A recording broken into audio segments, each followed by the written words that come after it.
जय वंदे मातरम। दोस्तों अभी हम कापाड़िया हॉस्पिटल में आए हैं गोरेगांव में। यहाँ पे मुंबई का पहला एआई बेस रोबोटिक ऑपरेशन होने वाली मशीन आ चुका है, इंस्टॉल हो चुका है। यहाँ पे कई गणमान्य लोग आ चुके हैं और जाके अपना शुभेच्छा भी दे के जा चुके हैं। और यहाँ पे डॉक्टर श्रीकांत जी हैं और हम इनसे जानते हैं कि एआई मशीन जो ऑपरेशन के लिए आया गया है उससे क्या बेनिफिट्स होने वाले हैं, उससे क्या फ़ायदा होने वाला है। सर यहाँ पे एआई बेस ऑपरेटिंग मशीन आ चुका है ऑपरेशन के लिए, तो सर कैसा है कि इस मशीन से बहुत ज़्यादा फ़ायदा होने वाला है या क्या है, और इससे हमारे पब्लिक को कितना फ़ायदा होने वाला है?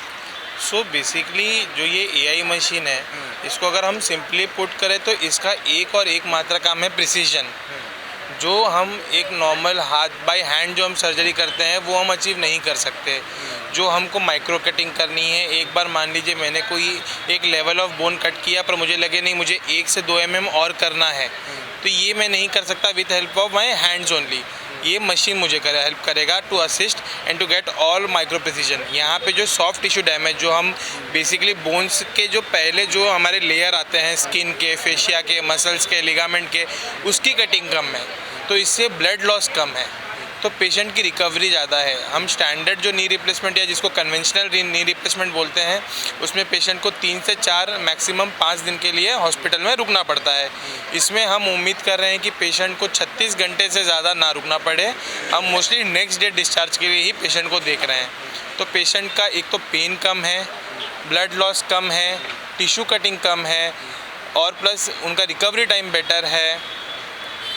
जो प्रोस्थेसिस हम सेट करेंगे वो ज़्यादा टाइम के लिए रहेगा, तो प्रोस्थेसिस की लाइफ बढ़ने के चांसेस भी हैं।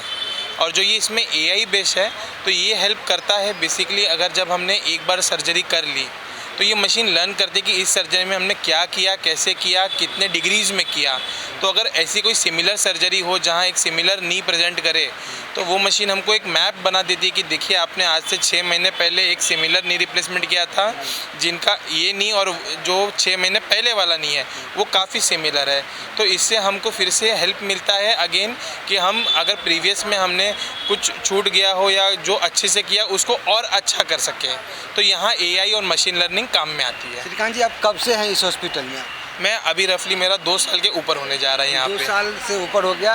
सर कैसा एक्सपीरियंस है इस हॉस्पिटल में और औरों के हॉस्पिटल में?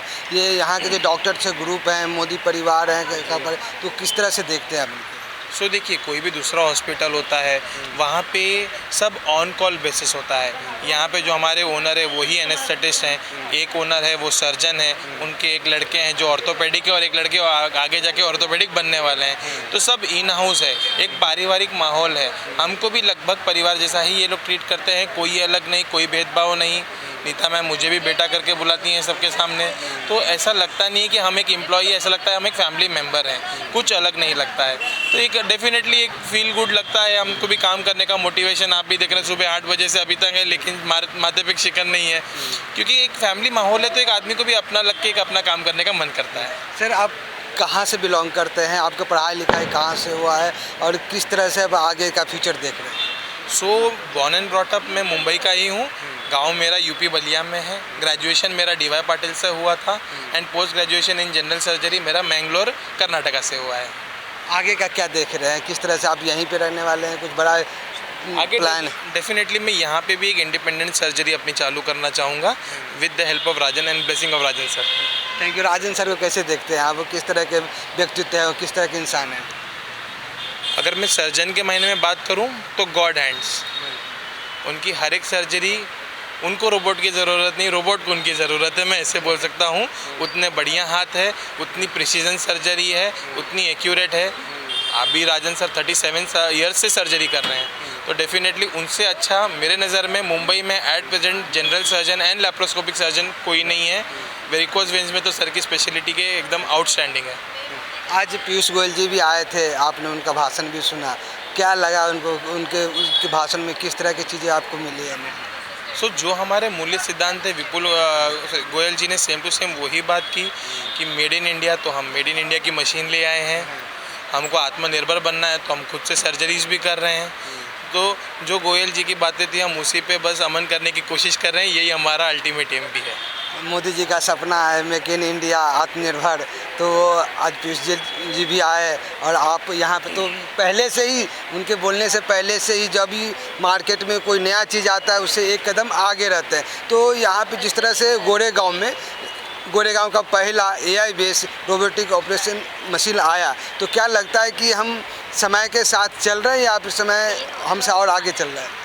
हम डेफिनेटली मेडिसिन एक ऐसी लाइन है जहाँ हमें समय से आगे ही रहना है, क्योंकि हर दिन हर क्षण में एक नई बीमारी उत्पन्न हो रही है। अगर हम समय से आगे नहीं चलेंगे तो हम पेशेंट का प्रॉम्प्ट और बेस्ट इलाज नहीं कर पाएंगे, जो कि कपाड़िया हॉस्पिटल और हमारा सबसे गोल्ड स्टैंडर्ड है कि हमको पेशेंट को बेस्ट, अफोर्डेबल और एथिकल ट्रीटमेंट देना है। पब्लिक से कुछ आप अपील करना चाहेंगे क्या कि इस तरह के जो नए बीमारी आ रहे हैं किस तरह का प्रिकॉशन लेना चाहिए, किस तरह से गाइडलाइन में रहना चाहिए?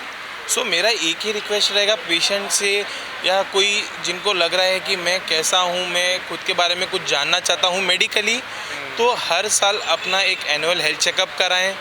तो इससे अगर कोई छोटी बीमारी है तो उसके बारे में हमें जल्दी पता चल जाए, ना कि वो बड़ा रूप ले पाए।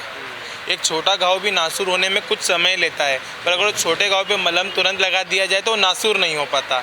तो इसीलिए एक हेल्थ चेकअप आपको डेफिनेटली बहुत ज़्यादा हेल्प करेगा आगे अपने जीवन को लंबा करने के लिए। सर, कपाड़िया हॉस्पिटल के बारे में एक चीज़ खासियत है कि लोग बोलते हैं ऐसा, जो पैसा नहीं भी रहे तो या कम पैसे रहे तो भी इलाज होता है। क्या सही में इस तरह से यहाँ होता है या फिर अफवाह है? हमारा एक चैरिटेबल विंग है जहाँ हम हर मंथ के 4th सैटरडे को चैरिटी में मोर देन 40% डिस्काउंट में सर्जरी करते हैं, उससे भी कम। हमारे पास बाहर से फिलीपींस, होंडुरास, होनोलुलु से सर्जन सीखने आते हैं राजन सर के under, general surgeries and laser surgeries. तो उस टाइम तो पेशेंट का मोर देन 50% 60% से भी कम में सर्जरी होता है, क्योंकि एक सिखाने का ये एक टीचिंग हॉस्पिटल भी है। एक मल्टी स्पेशलिटी हॉस्पिटल होने के साथ साथ ये एक टीचिंग हॉस्पिटल है। अपकमिंग जो मेरे जैसे नए सर्जन्स हैं उनको भी ट्रेनिंग यहाँ पे दी जाती है। सर, यहाँ पे पेशेंट कहाँ से आते हैं, किस तरह का इलाज होता है यहाँ पे? यहाँ पे patient, I will be very honest to you, हमने वेस्ट बंगाल तक के पेशेंट्स, नासिक, शिरडी, दिल्ली, पंजाब, यहाँ से भी हमारे पास पेशेंट्स आ चुके हैं। और अगर हम सिर्फ मुंबई की बात करें तो we have covered all the bases. हमारे पास पालघर से लेके चर्च गेट, ये पूरे पेशेंट्स हमारे पास आते हैं। यहाँ पे किस तरह की सुविधाएं हैं और क्या इलाज होता है यहाँ पे? अगर हम OPD बेसिस में देखें तो हमारे पास एक ऑर्थो OPD है जहाँ आपकी हड्डियों की प्रॉब्लम दिखी जाएगी। प्लस हमारे पास एक वुंड्स एंड वेन है जहाँ किन लोगों को ऐसी जख्म में जो बढ़ती नहीं है तो उनके बारे में। और हमारे पास 650 से ज़्यादा ड्रेसिंग के तरीके हैं जो सिर्फ हमारे पास ही हैं ऑल ओवर मुंबई। तो वो हम जानते हैं, वो हमारा टेक्निक्स हैं। तो ऐसे, क्योंकि एक आप डॉक्टर एक लिमिटेड सेट ऑफ ड्रेसिंग जानता है, हमारे पास 650 ड्रेसिंग के प्रोटोकॉल्स हैं। तो हर एक पेशेंट को एक साइज़ की ड्रेसिंग नहीं, एक टाइप की ड्रेसिंग नहीं लगती। तो उस हिसाब से हम उसको डेवलप करते हैं, पेशेंट को देखते हैं कि इनको किस टाइप की ड्रेसिंग चाहिए और हीलिंग करते हैं।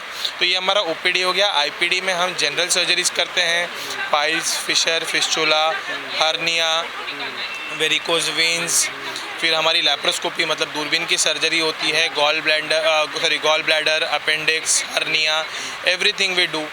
ऑर्थो में हमारा knee replacement, hip replacement, shoulder replacement, spine surgeries, plus हमारे पास ENT सर्जन्स आते हैं। तो यहाँ एक टोटल ये मेडिकल एंड सर्जिकल यूनिट है। डॉक्टर यहाँ पे MD डॉक्टर्स आते हैं मेडिसिन के। तो किसी को कुछ बुखार, डेंगू, मलेरिया, वायरल, बैक्टीरियल, कोई भी फीवर होने दो किसी प्रकार का, एवरीथिंग कैन बी डन। हमारा 6 बेडेड ICU है। तो कोई क्रिटिकल पेशेंट है तो उनका भी ध्यान यहाँ पे हम रख सकते हैं। आप किन फील्ड में किन तरह के पेशेंट को ट्रीटमेंट देते हैं? यहाँ पे हम मेजरली फोकस करते हैं टू गिव एक्सीलेंट सर्जरीज। हमारा मल्टी स्पेशलिटी हॉस्पिटल सर्जरी के लिए ज़्यादा जाना जाता है। तो ऑल टाइप्स ऑफ ऑर्थो और जनरल सर्जरीज का हमारा फोर्टे है। Thank you very much sir, आपसे बात करके बहुत अच्छा लगा।